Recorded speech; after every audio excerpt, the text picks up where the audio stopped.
अब देखिए सबसे पहले तो बात करेंगे हड़प्पा के विस्तार की। तो यह जो है मुख्यतः पंजाब और सिंधु घाटी में स्थित है। और यहाँ से जैसे 1947 में 49 बस्तियों की प्राप्ति हुई थी। 1947 में 49 बस्तियों की प्राप्ति होती है। अब देखिए जो सिंधु घाटी सभ्यता है तो उसके 49 बस्तियां प्राप्त हुई थी अन्वेषण के पुरातत्व खोजों के। ठीक है।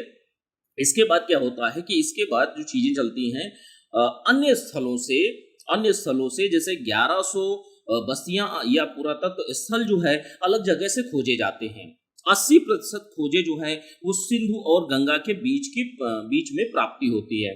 अब देखिए इसके जो विस्तार है उसको थोड़ा सा बात करते हैं कि जो विस्तार है, देखिए इसका क्षेत्रफल जो है वो आपको 13 लाख वर्ग किलोमीटर है। वर्तमान में यह बढ़कर जैसे अलग अलग जगहों पर नए पुरातत्व स्थलों की प्राप्ति हुई है।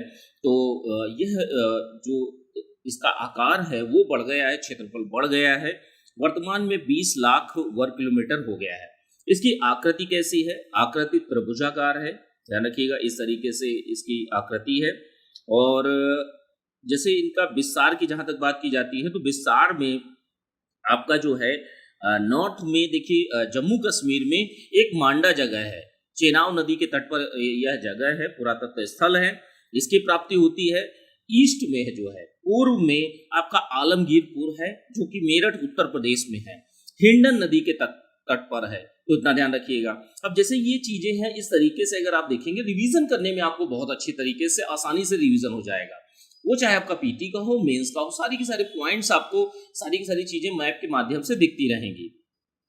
अब देखिए जो आपका वेस्ट है, वेस्ट में आपका सुक्का गेंडोर एक जगह है बलूचिस्तान में, ध्यान रखिए पाकिस्तान में एक ऊपर जाएंगे तो नॉर्थ में तो वहां पर बलूचिस्तान पड़ता है। तो बलूचिस्तान में डास्क नदी के तट पर सुक्का गेंडोर एक जगह है। तो यह आपका जो हड़प्पा सभ्यता है उसकी पश्चिमी सीमा को बताता है।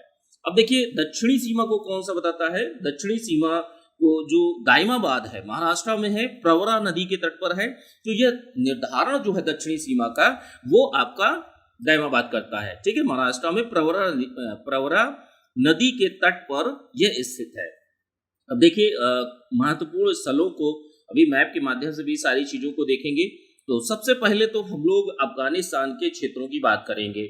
देखिए जो मुख्यतः फैली हुई है हड़प्पा सभ्यता, तो आपका अफगानिस्तान हो गया, पाकिस्तान हो गया, भारत हो गया। अब इन्हीं में जो पुरा स्थल प्राप्त हुए हैं तो उनकी बात हम लोग बहुत अच्छी तरीके से करेंगे। जैसे 2 पुरा स्थल हैं आपके सुरतुघई और मुंडीगढ़, ये आपके दोनों के दोनों अफगानिस्तान में हैं, इतना ध्यान रखिएगा।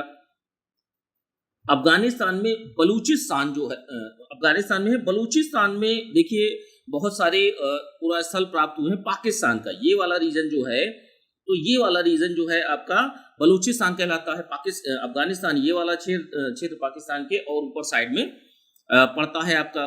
ठीक है, अब इसकी जगह पर देखिए कुछ चीजें हैं। बलूचिस्तान में हमें कौन कौन सी चीजें प्राप्त हुई हैं? तो देखिए बलूचिस्तान से हमें सुक्का गेंडोर है एक जगह, और सुक्का को है, डाबरकोट है, बालाकोट है। तो ये 4 पुरा स्थल जो हैं आपके बलूचिस्तान से प्राप्त होते हैं।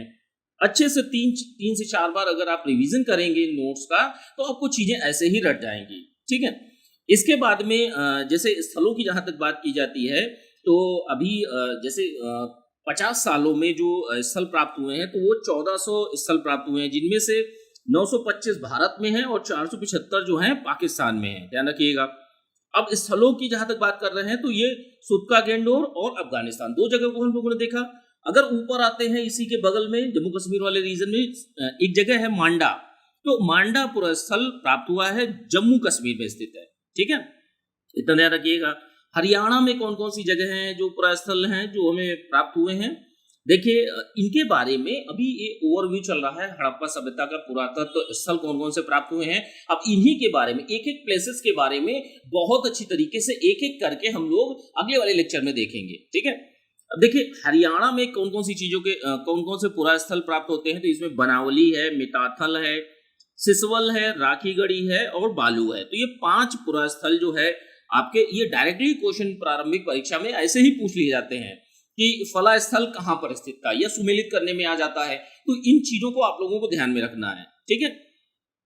अब देखिए अगला जो है आपका सिंध प्रांत है। तो देखिए सिंध प्रांत ये पाकिस्तान का निचला दक्षिण वाला भाग जो है वो सिंध प्रांत कहलाता है। इसमें आपका पहला जो सबसे महत्वपूर्ण स्थल है, पुरातत्व स्थल है, हड़प्पाई स्थल है, वो है मोहनजोदड़ो, चनहूदड़ो। ध्यान रखिएगा, थोड़ा सा राइमिंग में भी है। दरो दरो जहां पर पाया जाए तो वो आपका सिंध प्रांत में ही पाया जाता है, पाया जाएगा। तीसरा कौन सा है? तीसरा है आपका जुदेर जोदड़ो। चौथा कौन सा है? चौथा है आपका ओमरी या आमरी कहा जाता है। पांचवा है आपका कोरदीजी और छठवां है आपका अली मुराद। तो ये आपके पाकिस्तान के जितने थे सिंध प्रांत और बलूचिस्तान, दो जगहों को हम लोगों ने देख लिया। अब भारत के पुरस्थलों को हम लोग अच्छी तरीके से एक एक करके देखते हैं। तो सबसे पहले हरियाणा की हम लोगों ने बात कर ली, जम्मू कश्मीर की बात कर ली। अब राजस्थान को देखते हैं कि राजस्थान में देखिए केवल एक पुरास्थल पाया गया है, जो कि गंगानगर एक जिला है, वहां पर कालीबंगा स्थान हमें प्राप्त होता है। तो इनके बारे में भी डिटेल से यहाँ से कौन कौन सी चीजें हमें प्राप्त हुई, इन सारी चीजों के बारे में बात करेंगे।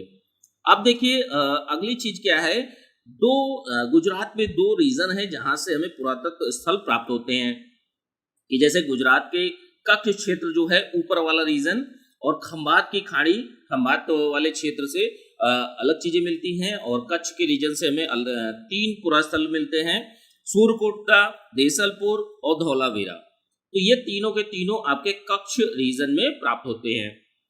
अगली चीज क्या है, खंभात की खाड़ी में कौन कौन से आपके पुरास्थल प्राप्त होते हैं? इसमें 10 पुरास्थल हैं, जिनमें कि लोथल सबसे ज्यादा महत्वपूर्ण है। उसके बाद रंगपुर है, रोजदी है, प्रभास है, पाटन है, भगतराव है, नागेश्वर है, कुंतासी है, मेघम है, शिकारपुर है। तो ये 10 पुरास्थल जो हैं आपके खंभात वाले क्षेत्र में, जैसे ये वाला रीजन जो है, ये देखेंगे ये आपका कच्छ रीजन है, ठीक है। तो इस तरीके से ये वाले रीजन से ये कच्छ वाला रीजन है, तो कच्छ वाले रीजन से ये खंभात वाला रीजन है।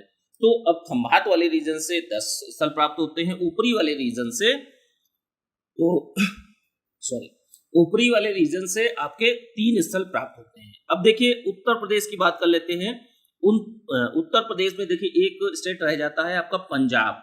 तो पंजाब से हमें 3-4 स्थल प्राप्त होते हैं, रोपड़ है, संगोल है और चक 86 बाड़ा है और डेर मजरा है। ये 4 स्थल हमें पंजाब से प्राप्त होते हैं।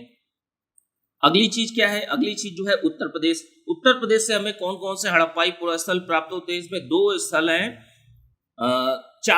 3-4 स्थल हैं। हिंडन नदी के तट पर एक है आपका मेरठ में आलमगीरपुर, और सहारनपुर में 2 स्थल हैं, बड़ा गांव है और हुलास है। तो हुलास और आलमगीरपुर दोनों बहुत ही ज्यादा महत्वपूर्ण है, कई बार एग्जाम्स में पूछे भी गए।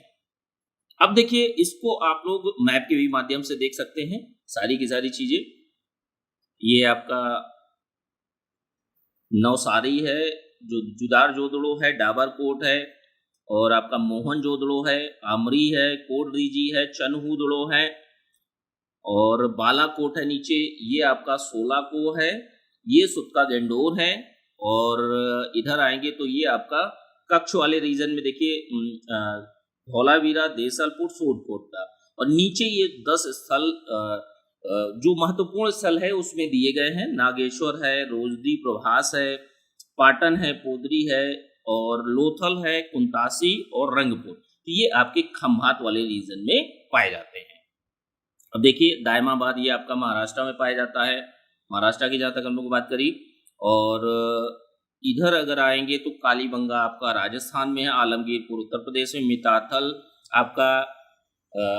मिताथल आपका हरियाणा में है, ठीक है। राखीगढ़ी और ये भी आपका हरियाणा में ही पाया जाता है, सिसवल, बनावली।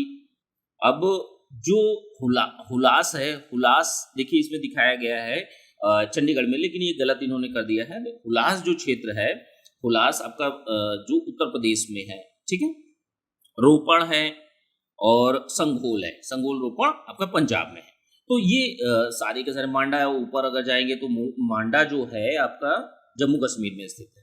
तो ये मैप के माध्यम से भी देख सकते हैं। अब देखिए महाराष्ट्र में जो पूरा स्थल है दायमाबाद है, यहाँ से सिंधु लिपि के अवशेष हमें प्राप्त होते हैं। कांसे का रथ प्राप्त होता है जो जिसको नग्न पुरुष चला रहा है। तो ये कुछ अवशेष प्राप्त होते हैं। अभी इनके बारे में डिटेल से हम लोग चीजें जानेंगे। जैसे वो चाहे उसका बीओ मेंस हो या अन्य तरीके से अगर पूछा जाएगा तो अलग अलग डिवीजन के माध्यम से आपसे इस प्रश्न का उत्तर लिया जाएगा। ठीक है, अब देखिए अगली चीज क्या है। अगली चीज है आपकी नगर योजना कि आखिर जो हड़प्पा सभ्यता थी तो उसका विकास किस स्वरूप में हुआ।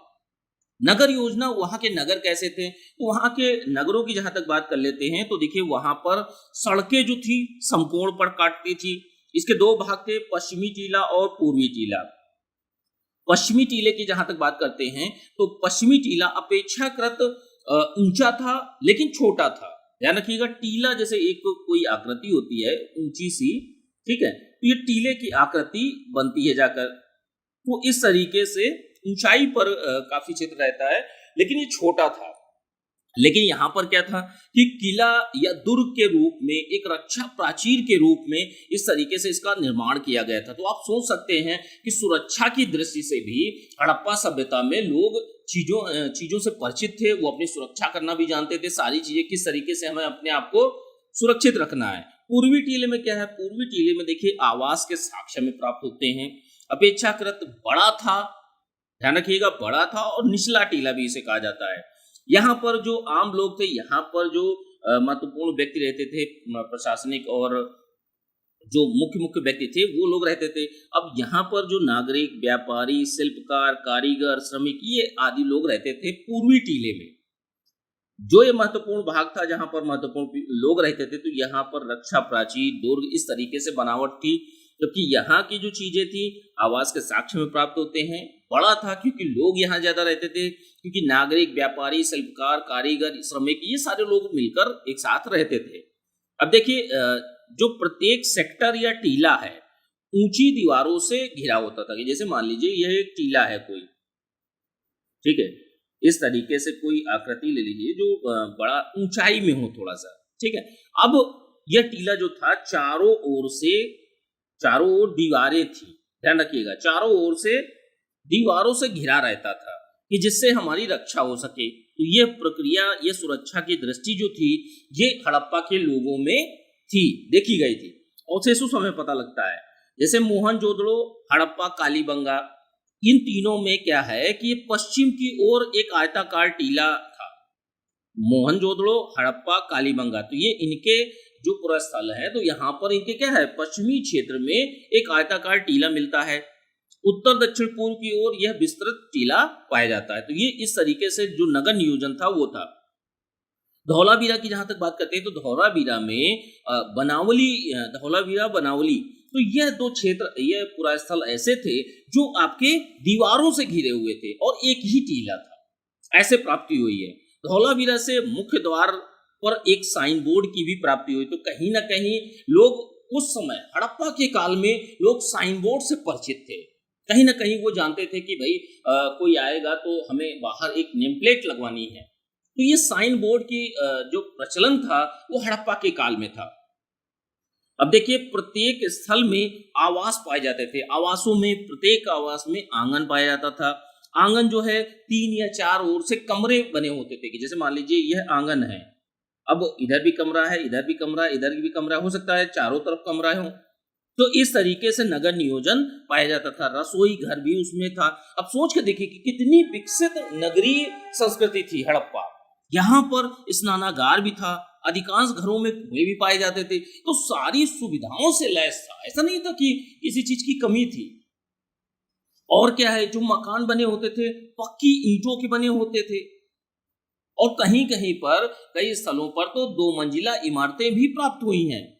घरों के दरवाजे और खिड़कियां जो हैं मुख्य सड़क में नहीं, गलियों में खुलते थे। लेकिन इसके कुछ अपवाद हैं कि जैसे मान लीजिए घर का, यह आपका घर है, अब मुख्य सड़क ये जा रही है, ठीक है, और गली ये जा रही है, तो इधर न खुल के इधर गली, मतलब पिछली वाली गली में, गलियों में खुलते थे, मुख्य सड़क पर नहीं खुलते थे। अब एक सोचने वाली बात है कि तार्किक रूप से एक सोचने वाली बात है कि अगर मुख्य सड़क जहां पर ज्यादा क्राउड होगा या कोई भी ऐसी दिक्कत जैसे कोई भी साधन निकल रहा है या मुख्य जो क्राउड है, क्राउड अगर ज्यादा है तो आप गलियों की तरफ से आराम से निकल सकते हैं। तो इस तरीके से वो लोग उस समय हड़प्पा काल में लोग इस तरीके से सोचते थे। अपवाद क्या है? अपवाद ये है कि आपका लोथल में जो मकानों की आकृति है, स्वरूप है, उसमें जो दरवाजे और खिड़कियां हैं वो मुख्य सड़क की तरफ खुलते हैं, गलियों की तरफ नहीं खुलते हैं। कुछ स्थानों पर प्लास्टर के भी साक्ष्य मिले हैं कि भाई दीवार खड़ी कर ली, उस पर हमने प्लास्टर भी चढ़ाया, तो ये भी हमें साक्ष्य प्राप्त होते हैं। मेन होल, जैसे जो जल निकासी की व्यवस्था थी, जल निकासी की उत्तम व्यवस्था थी, बेहतर अच्छी नालियों का विकास किया गया था। मेन होल, अब सोच के देखिए कि अगर मेन होल है तो कहीं ना कहीं जल निकासी की व्यवस्था, सारी चीजों से परिचित थे कि किस तरीके से हमें मकान बनाना है जिससे पानी का जल भराव ना हो, मतलब पानी का एक जगह जमाव ना हो। ये सारी चीजें सोच समझ कर इस तरीके से उत्तम जल व्यवस्था हड़प्पा के काल में थी। ठीक है, अब देखिए हड़प्पा कालीन प्रमुख अब नगर जो थे, अभी जिन चीजों को हम लोगों ने ओवरव्यू में देखा, अब अगले वाले लेक्चर में हम लोग बहुत अच्छी तरीके से हड़प्पा कालीन प्रमुख नगरों को देखेंगे।